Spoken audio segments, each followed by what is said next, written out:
Welcome back, everybody, to the Metropolis Bulldogs Teambuilder Dynasty here on NCAA Football 14. Today we have the Season 4 recruiting special. We're going to go on the recruiting trail, look at some of the top high school talent in the country, and some possible targets for our recruiting board and the future of our program. So far, Season 4 has started off very well for us as we're currently 4-0 with 2 Power 5 wins against Maryland and West Virginia and 2 in-conference wins against Tulsa and Tulane. The Tulane one is especially big because they were ranked 22 at the time of that game, so we beat a ranked opponent on the road. Although we're not in the top 25 yet, we are finally getting some credit from the voters. We are currently receiving 85 votes to be in the top 25, which is lower than Tulane. It is higher than our rivals, Capital College, though, so that's cool. With another win or two, we could catapult ourselves into the top 25, especially with a big game coming up in a couple of weeks against Florida. So let's now look at our recruiting board. For the first time in this series, we have real legitimate talent interested in the program. These are highly ranked players who aren't currently on our recruiting board, more so because we don't have a realistic shot of getting them. But even if you look at the guys who are on the board, we've got 3 top 100 prospects, a bunch of 4 stars. It's a really, really talented group, and I think a lot of guys who could be cornerstones for the team going forward. As you guys know, I have placed a bunch of recruiting restrictions on to make the series harder. We are 3-star prestige, meaning we can go after 4 stars or lower. That does not apply to subscriber-made custom recruits. If there are 5-star custom recruits that I want to get, I'm allowed to get them. We can only use the low lock cheese once per season. That means the guys who have a low lock percentage, I can put them on the board, but I can only get 1 low lock guy unless multiple commit within the same week. We have 2 low lock players on the board currently, and I'll let you know who they are when we get to them. So let's look at the quarterback position. Probably the most polarizing and talented player on the board is Rod Roberson. Despite being the #1 quarterback in the nation, there isn't really anybody interested in him. Now, why is that? The simple answer, I don't know. And I'm also not complaining about it because that means there's a really good opportunity that we're going to get him.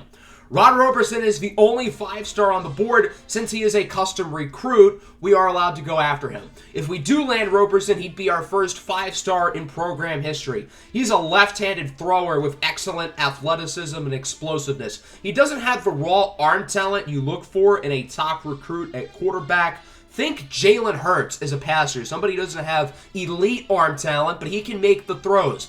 As a runner, I think he's got the ceiling of a Lamar Jackson. I want to develop our team as more of a run-first style of offense once Manuel Castillo leaves, and Rod Roberson would be the perfect fit. We're the only school to offer him a scholarship so far, and although we're not putting any points into him, I want to make sure that, we get him. The reason why I don't have any points into him is just because there are so many other guys that I'm focused on, but if one of these other schools actually starts showing real interest in him, I'll make sure to put as many points in him as soon as possible. He is absolutely the top target currently on our board. We're not going after any running backs or fullbacks as we look at wide receiver. 2 really talented players here, starting with Hanet Alvaro IV from New York City. This is another battle that I feel very confident in. We're not really putting any points into him because we're really the only team displaying interest. And again, I don't really get why nobody else is interested in a player as talented as him. Alvaro doesn't have any one thing he does particularly well, but he's super well-rounded, in my opinion. He is decent size, standing at 6 foot tall with solid athleticism and pretty good hands. This is a battle I feel really good about, so chances are we will land him. He's not the only receiver on the board, though. Look no further than Rashard Brown Jr. of St. Francis, originally hailing from Baltimore, Maryland. Brown, I think, is the slightly better receiver, but this is also a lot more challenging because Florida State really, really wants him. Currently, the Seminoles are the favorite to land Brown, but it's far from a shoo-in. We're putting a ton of resources into landing him, and we're going to do everything we can to get this young man. Brown is a little bit more explosive than the other receiver we talked about. He's not as consistent, although he does have better hands. He's a major threat in the return game as well. We have a visit with him week 8, which is before Florida State, so hopefully we can get some momentum in this battle and end up landing the 6'2", very talented receiver. We are going after one tight end currently, Mikey Fox from Lansing, Michigan. I think we're at a good spot with the tight end position. We've got two really good young players there in Aaron Garrett and Giorgi Bucciarelli, but it doesn't hurt to add more depth, and eventually once those two guys do leave, Mikey Fox could be a replacement, although Michigan, Notre Dame, and Georgia do want him.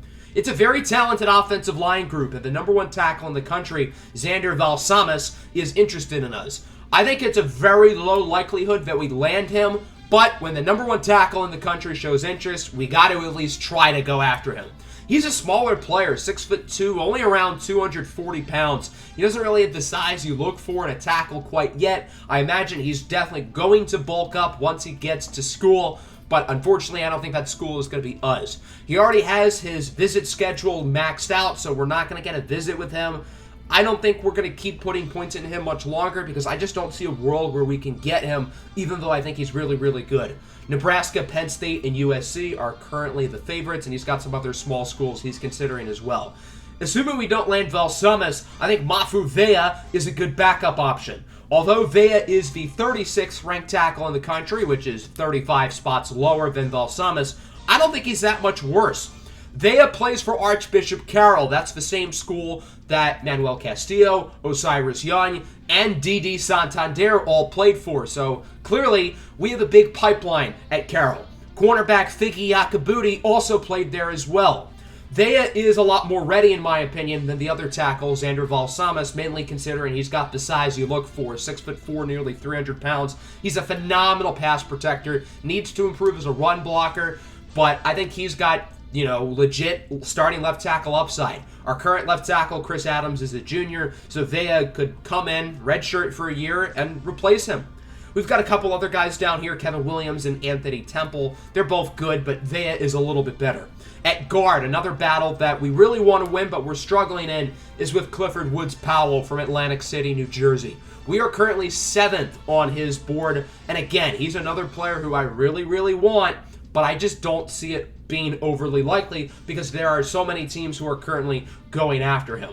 Woods Powell is one of the best pass blockers in this class, and I think he's got guard tackle flexibility. He could probably play center as well. He's also got his 5 visits maxed out with Rutgers, Marshall, Syracuse, Boston College, and Virginia Tech. A lot of solid teams going after him. I don't think we're going to be able to get him.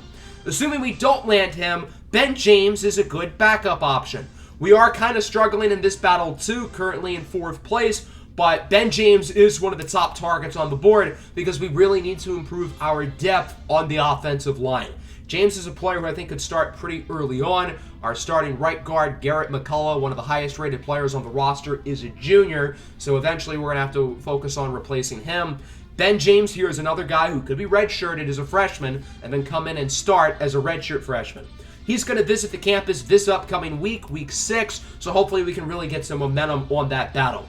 We have one center on the board, Jordan Brown. He is one of the 2 low lock players, meaning that we can only get one of the low lock guys unless they commit during the same week. Jordan Brown is another Washington, D.C. guy. We haven't offered him a scholarship yet, but we probably will quite soon because I think he is a good player, and center is a position that I would not mind adding some more depth at.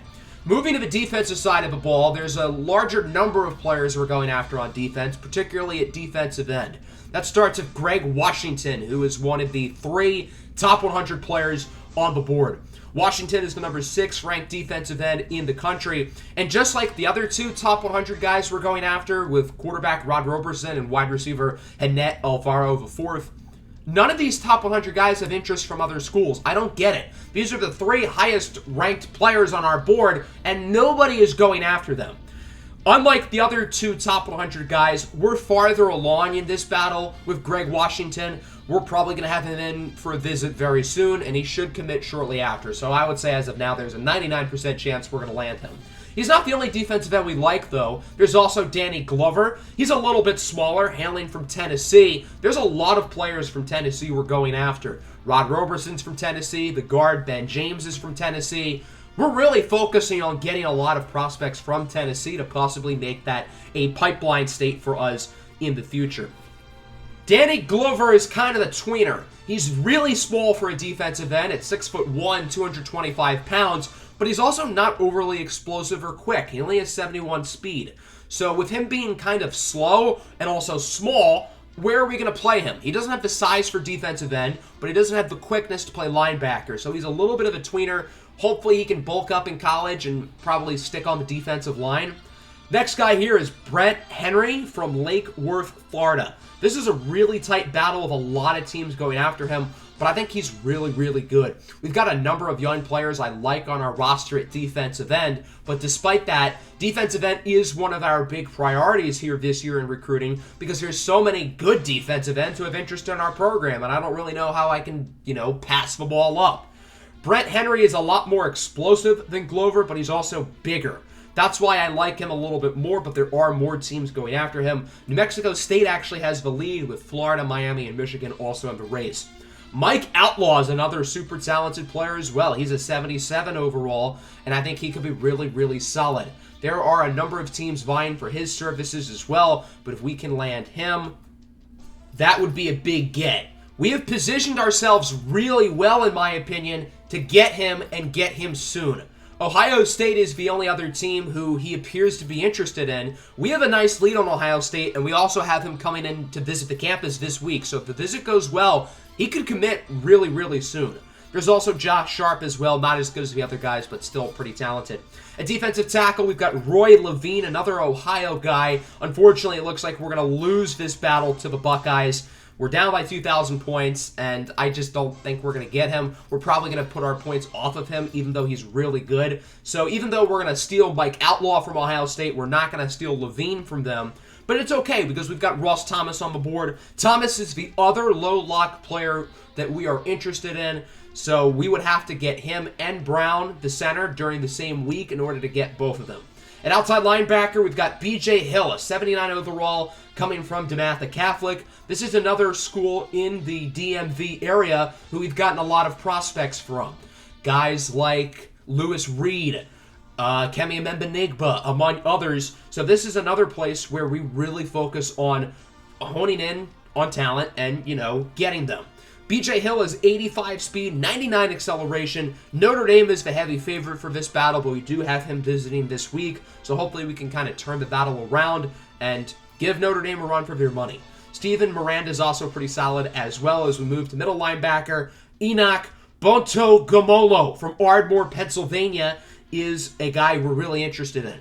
Well, our current starting middle linebacker, Michael Roberson, is a junior, so we've got to look for the future after him. Bonto-Gomolo is really, really solid. He's 6'1", 220 pounds, great athleticism. He's just got a knack for the football. Added on with his ability in the run game and in his improvement as a pass rusher, he really provides the total package at the inside linebacker position, which is why I have a lot of interest in him.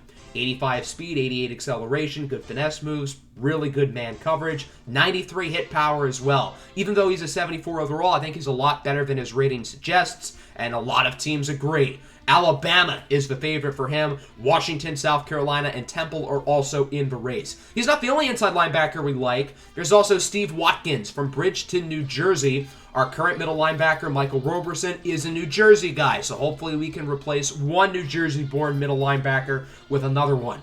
Watkins is really, really good. As I said, he's an 80 overall. He's almost as good as Michael Roberson is right now. And again, unfortunately, there are a lot of teams vying for his services. I don't think we're going to land both of these inside linebackers. As long as we land one of these guys, I'll be happy. Of the two, I'd probably prefer Watkins just because he's better.